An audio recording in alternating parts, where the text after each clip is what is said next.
BJP Kerala ഉപാധ്യക്ഷനും RSSന്റെ നേതാവുമായിട്ടുള്ള C Sadanandan അദ്ദേഹത്തെ രാഷ്ട്രപതി രാജ്യസഭയിലേക്ക് നാമനിർദ്ദേശം ചെയ്ത വാർത്തയാണ് പ്രധാന പത്രങ്ങളിലെല്ലാം ഒന്നാം പേജിലെ പ്രധാന വാർത്ത. അങ്ങനെ തന്നെ കാണേണ്ടി വരും. ആദ്യം ഒന്ന് മനോരമയിലേക്ക് പോയി നോക്കാം. രാഷ്ട്രപതിയുടെ നാമനിർദ്ദേശം, കൃത്രിമക്കാലുകളിൽ സി സദാനന്ദൻ രാജ്യസഭയിലേക്ക്. BJP സംസ്ഥാന ഉപാധ്യക്ഷനാണ്. ഇരുകാലുകളും നഷ്ടപ്പെട്ടത് CPMന്റെ ആക്രമണത്തിൽ. അതാണ് ആ വാർത്തയുടെ ഏറ്റവും പ്രാധാന്യം. അദ്ദേഹം അക്രമ രാഷ്ട്രീയത്തിന് ഇരയായി ഇരുകാലുകളും നഷ്ടപ്പെട്ട BJP നേതാവ് സി സദാനന്ദൻ കൃത്രിമക്കാലുകളിൽ ഇനി രാജ്യസഭയുടെ പടി കയറും. BJP സംസ്ഥാന ഉപാധ്യക്ഷനും RSS നേതാവുമാണ്. 61 വയസ്സാണ്. 1994 ജനുവരി 25 രാത്രി മട്ടന്നൂരിനടുത്ത് ഉരുവച്ചാൽ ടൗണിലാണ് CPM പ്രവർത്തകർ സദാനന്ദനെ ആക്രമിക്കുന്നത്. ഇരുകാലുകളും മുട്ടിന് താഴെ വെട്ടിമാറ്റി ദീർഘകാലത്തെ ചികിത്സയ്ക്ക് ശേഷം കൃത്രിമക്കാൽ ഘടിപ്പിച്ചു. ഈ കേസിൽ 8 പേരെ കോടതി ശിക്ഷിച്ചു അടക്കം വളരെ വിശദമായ വാർത്തയാണ് മനോരമ. മനോരമയുടെ 9-ാം പേജിലും അതിനെക്കുറിച്ച് വലിയ രൂപത്തിൽ വാർത്ത നൽകിയിട്ടുണ്ട്. ഇനി ഒരുപക്ഷെ മാതൃഭൂമിയിലേക്കും എനിക്ക് ജന്മഭൂമിയിലേക്കും ദേശാഭിമാനിയിലേക്കൊക്കെ പോകേണ്ടതുണ്ട്. സി സദാനന്ദൻ രാജ്യസഭയിലേക്ക്. അതും CPM ആക്രമണത്തിൽ ഇരുകാലുകളും നഷ്ടപ്പെട്ട BJP സംസ്ഥാന വൈസ് പ്രസിഡന്റും. സാമൂഹ്യ സേവനത്തിനും വിദ്യാഭ്യാസ രംഗത്തെ മികവിനുമാണ് നാമനിർദ്ദേശം എന്നാണ് രാഷ്ട്രപതി ഭവൻ പറയുന്നത്. സാമൂഹ്യ സേവനത്തിനും വിദ്യാഭ്യാസ രംഗത്തെ മികവിനുമാണ് നാമനിർദ്ദേശം. ഇദ്ദേഹം ഉൾപ്പെടെ 4 പേരെയാണ് നാമനിർദ്ദേശം ചെയ്തതെന്ന് പറയുന്നുണ്ട്. 2016-ലും 2021-ലും സംസ്ഥാനത്ത് കൂത്തുപറമ്പിൽ നിന്നും നിയമസഭയിലേക്ക് മത്സരിച്ച വ്യക്തിയാണ് C Sadanandan. Thrissur Peramangalam Shri Durgavilasam higher secondary സ്കൂളിലെ സാമൂഹ്യശാസ്ത്രം അധ്യാപകനായിരുന്നു. 2020-ൽ വിരമിച്ചു എന്ന് വേണം കാണാൻ. ജന്മഭൂമിയിലേക്ക് പോകാം. കാരണം വളരെ വിശദമായി ജന്മഭൂമിയാണ് വാർത്ത 1-ാം പേജിൽ ഏറ്റവും നന്നായി നൽകിയിട്ടുള്ളത്. സദാനന്ദൻ മാസ്റ്റർ രാജ്യസഭയിൽ എന്നുള്ളതാണ്.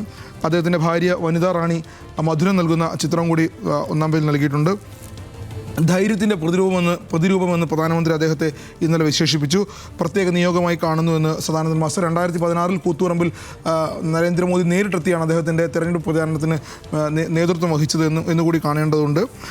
സദാനന്ദൻ മാസ്റ്റർ രാജ്യസഭയിൽ എത്തുമ്പോൾ എന്ന രൂപത്തിൽ മുഖപ്രസംഗം കൂടി എഴുതിയിട്ടുണ്ട് ജന്മഭൂമി. സംഘമന്ത്രം അഗ്നിയായി ജ്വലിപ്പിച്ച എന്നൊരു ലേഖനം വത്സൻ തില്ലങ്കേരി എഴുതുന്നു വിചാരം പേജിൽ. CPM അക്രമത്തിൻ്റെ ജീവിക്കുന്ന രക്തസാക്ഷി എന്നും 5-ാം പേജിൽ. അങ്ങനെ വളരെ വിശദമായി 1-ാം പേജിൽ ജന്മഭൂമി നിറയെ വാർത്തകളാണ് സദാനന്ദൻ മാസ്റ്ററെ കുറിച്ച് എഴുതിയിട്ടുള്ളത്. സ്വാഭാവികമായും കേരളത്തിൽ നിന്ന് ഒരാൾ രാജ്യസഭയിലേക്ക് നോമിനേറ്റ് ചെയ്യപ്പെടുന്നു എന്നുള്ളത് നമുക്കും അഭിമാനിക്കാവുന്ന കാര്യം തന്നെയാണ്. കാരണം അധികം ആരും കേരളത്തിൽ നിന്ന് രാജ്യസഭയിലേക്ക് നോമിനേറ്റ് ചെയ്യപ്പെട്ടിട്ടില്ല എന്നുള്ളത് കൊണ്ട് അത് അഭിമാനിക്കാവുന്ന കാര്യമാണ്. CPMനെ വീഴ്ത്തി കേരളം പിടിക്കാൻ BJP. ഇത് കേരള കൗമുദിയുടെ ഹെഡിങ്ങാണ്. ഈ വാർത്തയുടെ പ്രാധാന്യം എന്ന് പറയുന്നത് സദാനന്ദൻ മാസ്റ്ററെ നോമിനേറ്റ് ചെയ്ത വാർത്തയുടെ ഹെഡിങ്ങാണ് CPMനെ വീഴ്ത്തി കേരളം പിടിക്കാൻ BJP. CPM അക്രമത്തിൽ ഇരുകാലുകളും നഷ്ടപ്പെട്ട സി സദാനന്ദൻ മാസ്റ്റർ രാജ്യസഭയിലേക്ക് എന്നുള്ളത് സബ് ഹെഡിങ്ങായി കൊടുത്തിട്ടുണ്ട്. നേരിട്ട് പോരാടാൻ സമയമായി.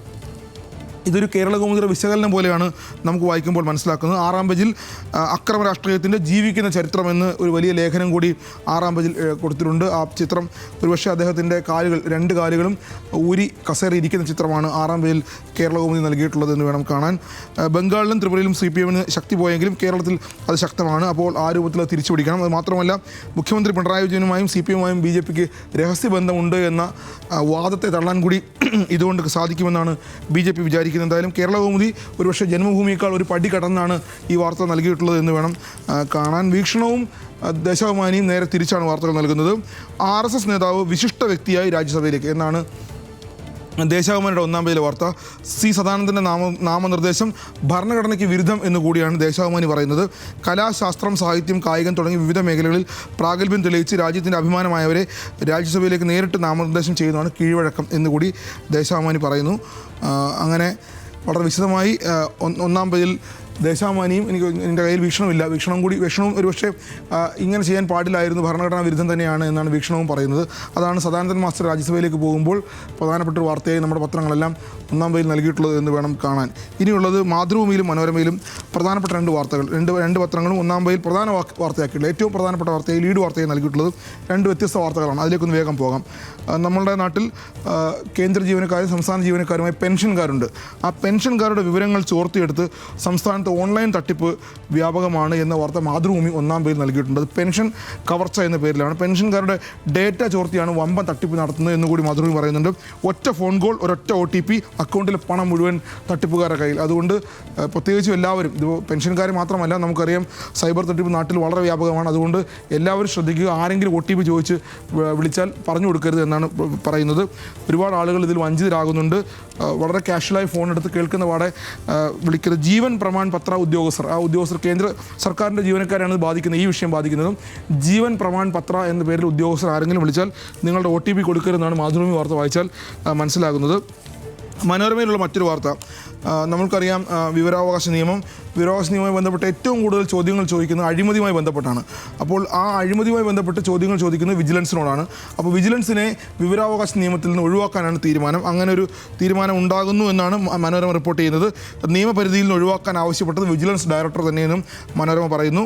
നടപടി വിവാദ കേസുകളിൽ പൊതുജനം വിവരം തേടിയതോടെ നിരവധി വിവാദ കേസുകളിൽ, അഴിമതി കേസുകളിൽ പൊതുജനങ്ങൾ വിവരം തേടുന്നത് വളരെ കൂടി വരുന്നുണ്ട്. കാരണം വളരെ എളുപ്പമാണ് ഇപ്പോൾ വിവരാവകാശ നിയമമൊക്കെ, ഒരുപാട് ആളുകൾ അതുമായി നിൽക്കുന്നുണ്ട്. അപ്പോൾ അഴിമതി അങ്ങനെ അറിയേണ്ട എന്നാണ് ഹെഡിങ്.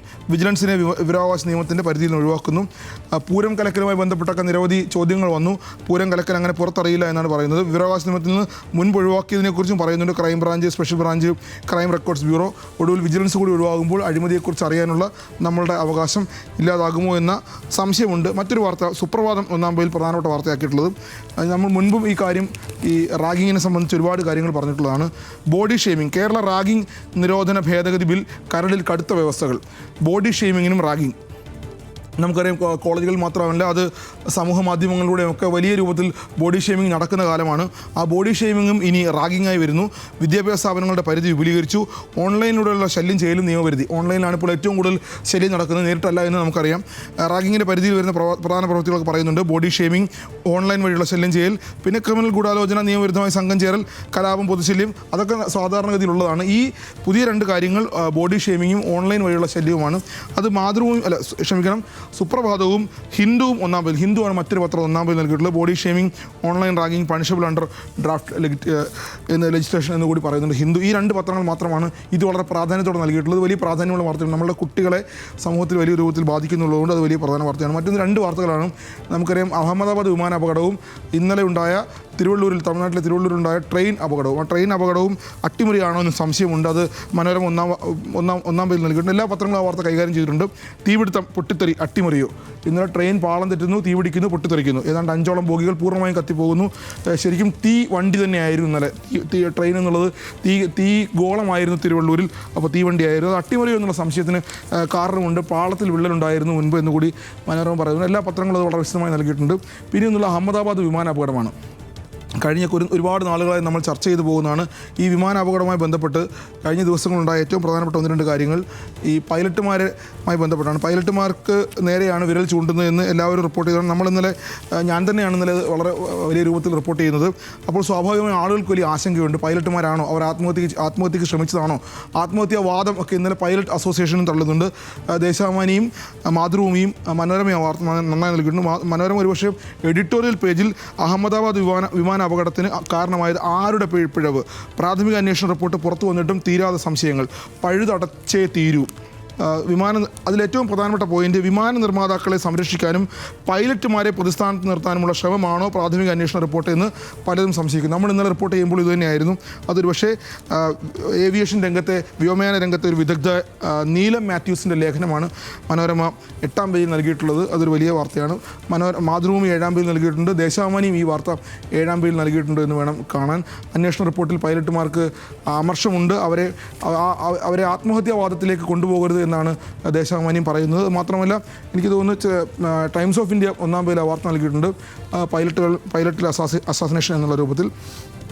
പിന്നെ എന്നുള്ളത് കഴിഞ്ഞ ദിവസങ്ങളിൽ ചർച്ചയായതിൻ്റെ വാർത്തയുടെ വലിപ്പത്തിലേക്കാണ് പോകുന്നത്. ബീഹാറിൽ വോട്ടർ പട്ടികയുടെ സമഗ്ര പരിഷ്കരണം നടന്നുകൊണ്ടിരിക്കുകയാണ്. സ്വാഭാവികമായും അത് കേരളത്തിലേക്കും വരുന്നു എന്നുള്ളതാണ്. കേരളത്തിലേക്കും എന്നുള്ളത് രാജ്യം മുഴുവൻ അത് വ്യാപിക്കാൻ പോകുന്നു എന്നുള്ളതാണ്. ഇപ്പോൾ അത് മാതൃഭൂമി 1-ാം പേജിൽ വലിയ രൂപത്തിൽ വരുന്നുണ്ട്. ബീഹാർ മോഡൽ രാജ്യമാകെ എന്നുള്ളത് മാതൃഭൂമി 1-ാം പേജിൽ, മനോരമ ഉൾപേജിൽ നൽകിയിട്ടുണ്ട് ആ വാർത്ത. അത് പ്രധാന വാർത്തയാക്കിയിട്ടുള്ള 2 പത്രങ്ങൾ. ഒന്ന് ജനയുഗമാണ്. ജനയുഗം തെരഞ്ഞെടുപ്പ് കമ്മീഷൻ നീക്കം തുടങ്ങി, രാജ്യമാകെ വോട്ട് വെട്ടൽ എന്നാണ് ജനയുഗം പറയുന്നത്. വിവിധ സംസ്ഥാനങ്ങളിൽ വോട്ടർ പട്ടികയിൽ പ്രത്യേക തീവ്ര പരിഷ്കരണം എന്നുള്ളതാണ്. മാധ്യമം വോട്ടർ പട്ടിക രാജ്യമാകെ തീവ്ര പരിശോധനയ്ക്ക് നീക്കമെന്ന് പറയുന്നു. രാജ്യമാകെ വരുമ്പോൾ സ്വാഭാവികമായും അടുത്ത തെരഞ്ഞെടുപ്പ്, ബീഹാർ കഴിഞ്ഞാൽ വരാൻ പോകുന്ന തെരഞ്ഞെടുപ്പ് വരുന്നത് കേരളം, ബംഗാൾ തമിഴ്നാട് അടക്കമുള്ള സംസ്ഥാനങ്ങളാണ്. സ്വാഭാവികമായും കേരളത്തിൽ അങ്ങനെയാണെങ്കിൽ ഈ തീവ്ര വോട്ടർ പട്ടിക പരിഷ്കരണവും പൗരത്വവും ഒക്കെ ചർച്ചയാകും. വരും ദിവസങ്ങളിൽ ഏറ്റവും വലിയ ചർച്ചകളായി മാറാൻ പോകുന്ന വാർത്തയാണ്. അതുകൊണ്ട് തന്നെയായിരിക്കും മാതൃഭൂമിയും ജനയുഗവും മാധ്യമവും 1-ാം പേജിൽ നൽകിയിട്ടുള്ളത് എന്നുകൂടി കാണേണ്ടി വരും. പിന്നെ ഇനിയൊരു കാര്യം, ദീപിക ദിനപത്രത്തിൻ്റെ എഡിറ്റോറിയൽ സാധാരണഗതിയിൽ അങ്ങനെ ഞാൻ രാവിലെ വായിച്ചു പോകാറില്ല. പക്ഷേ ഇന്ന് ദീപിക ദിനപത്രത്തിൻ്റെ എഡിറ്റോറിയൽ വായിച്ചപ്പോൾ കഴിഞ്ഞ ദിവസങ്ങളിൽ കേരളത്തിൽ BJP നേതാക്കൾ പ്രത്യേകിച്ച് അമിത്ഷാ അടക്കം വന്ന് വലിയ രൂപത്തിൽ തെരഞ്ഞെടുപ്പ് പ്രചാരണത്തിലേക്ക്, തദ്ദേശ തെരഞ്ഞെടുപ്പിലേക്കും നിയമസഭയിലേക്കും പോകേണ്ടതിൻ്റെ ആവശ്യകതയെക്കുറിച്ചും അതിൻ്റെ പ്രാധാന്യത്തെക്കുറിച്ചും തദ്ദേശ തെരഞ്ഞെടുപ്പിൽ 2 കോർപ്പറേഷനൊക്കെ പിടിക്കുന്നതിനെക്കുറിച്ചും ഒക്കെ ചർച്ചകൾ വന്നു. എല്ലാ പത്രങ്ങളും വലിയ വാർത്തയായിരുന്നു. ഇന്ന് ദീപിക അതിൽ കൈകാര്യം ചെയ്യുന്നു. ദീപിക എഡിറ്റോറിയൽ പറയുന്നത് വേട്ടക്കാരന് കൈയടിച്ച് ഇരയെ തലോടുകയാണോ എന്നാണ് ദീപിക ചോദിക്കുന്നത്.